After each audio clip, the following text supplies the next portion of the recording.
Local fire departments play an essential role for the safety of civilians in the province of New Brunswick. During an emergency, whether it be a fire, car accident, or medical emergency, firefighters are the first to be called and the first on scene. In New Brunswick, there are three categories of firefighters, which include full-time firefighters, paid when called firefighters, and volunteer firefighters. The province of New Brunswick has two fire departments that are fully paid and do not have volunteers. There are 14 departments that have both full-time and volunteer firefighters, and there are 158 fully volunteer departments. The fully volunteer departments are primarily in rural areas where there is not a large enough population to sustain a full fire department. With this, volunteer firefighters are essential for rural areas as they are the sole means of fire safety and rescue teams. This is why training volunteer firefighters is so important. Anyone can become a volunteer firefighter, even you. There are different levels of volunteer firefighters. The different levels are entry-level volunteer firefighters, Level 1 volunteer firefighters, and Level 2 volunteer firefighters. If you started volunteering at the fire department today, you would be considered an entry-level volunteer. The main difference between the levels is the training they have and the zones they are restricted to. Fire departments have control zones to help maintain the safety of a volunteer. These zones are labeled cold, warm, and hot. Entry-level volunteers are restricted to the cold zone only. Because they don't have as much training, they are unable to go to dangerous areas that require breathing apparatuses. Entry-level volunteers are only able to assist other firefighters with equipment, drive the trucks, and put away equipment, among other things. Level 1 and Level 2 volunteer firefighters can enter the hot zone because they have more training and a better understanding of emergency situations. Even though training is given to volunteer firefighters on an ongoing basis, they are only required to participate in 60% of the courses offered by their fire department every year. Entry-level volunteers only need to take part in these training sessions, while Level 1 and Level 2 volunteer firefighters also have to take courses through New Brunswick Community College and receive certification. This becomes a training issue when volunteer firefighters are faced with a situation where they don't have the proper knowledge to react to the event. Because firefighters are faced with emergency situations, they may be putting their safety and the safety of the public in danger. This is why volunteer firefighters should undergo extensive training to help them have a basic foundation of knowledge when they are faced with life or death situations.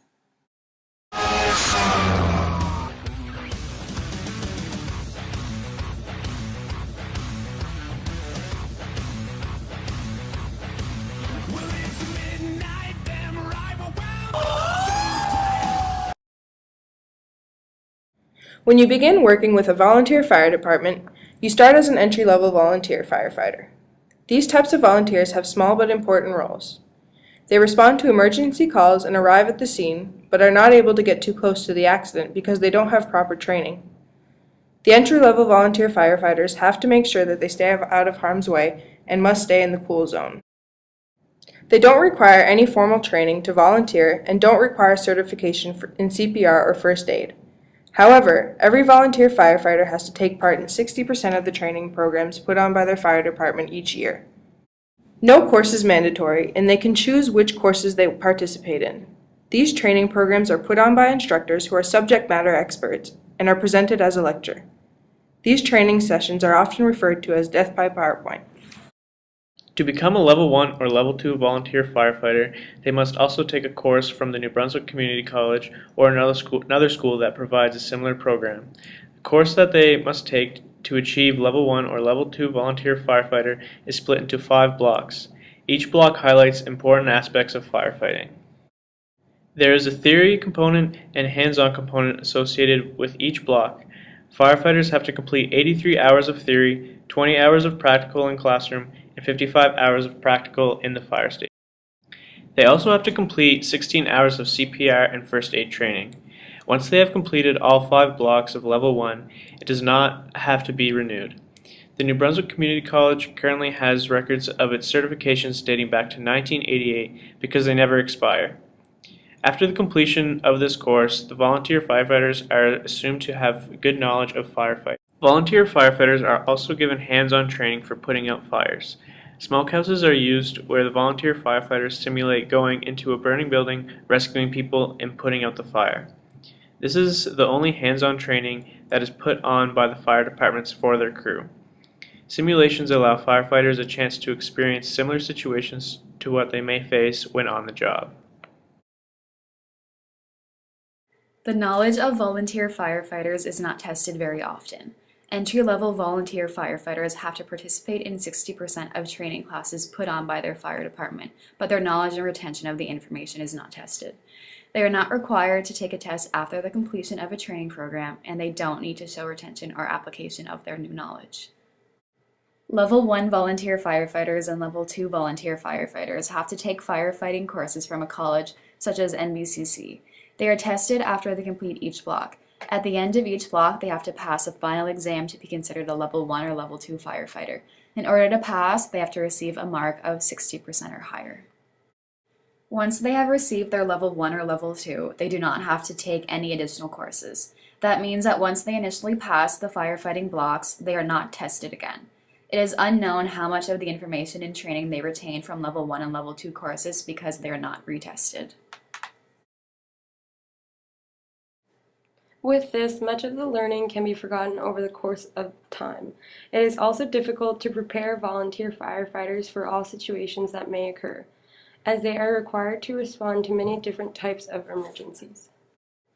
Volunteer firefighters of all levels are only required to attend a portion of the training sessions. Those who have received formal training from the New Brunswick Community College are not required to renew or update their certification. Any training that they have done in the past may be lost over time if it is not used. When knowledge is not used for a certain amount of time, retention usually goes down. This means that without active practice, the training may not be useful because information will not be maintained. This leads volunteer firefighters to rely on instinct and make connections with past experiences, so they are often required to use their sense-making abilities. Often, the contextual cues will override formal training and lead sense-making to fail. As volunteer firefighters are first responders, they do not have much room for error, and if their sense-making fails, there can be major consequences. Volunteer firefighters should be given more hands-on training to put their skills to use. When information is given in lecture format, it is hard to remember everything, especially when you cannot see how skills are being used. Having more hands-on training would help with error management because the volunteer firefighters could try out their new knowledge, see how it works, and make mistakes to help them learn. Having the opportunity to make mistakes in a training session would be helpful because the volunteer firefighters would be able to make errors and learn from them. There is not much room for error when they respond to an emergency call, so having the opportunity to practice would be very beneficial. Introducing coaching or mentoring for the volunteer firefighters would also be helpful. After an emergency call, the volunteer can review the steps they took during the emergency and evaluate what they did well and what they can improve on. Talking about the process they took and the results can also help them in the future.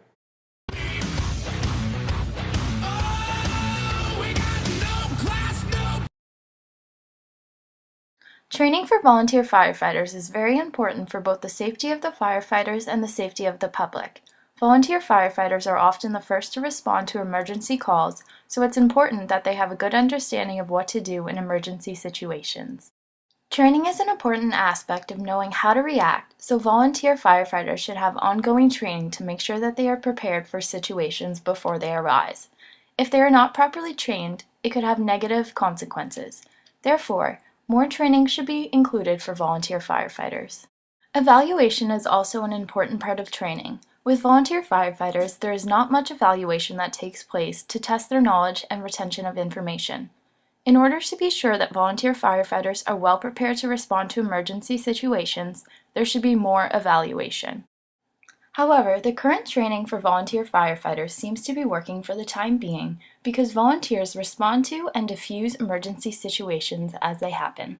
Without volunteer firefighters, rural areas would not have any means of fire protection, so volunteer firefighters are a very important part of sustaining a community. With this, the training of volunteer firefighters is very important.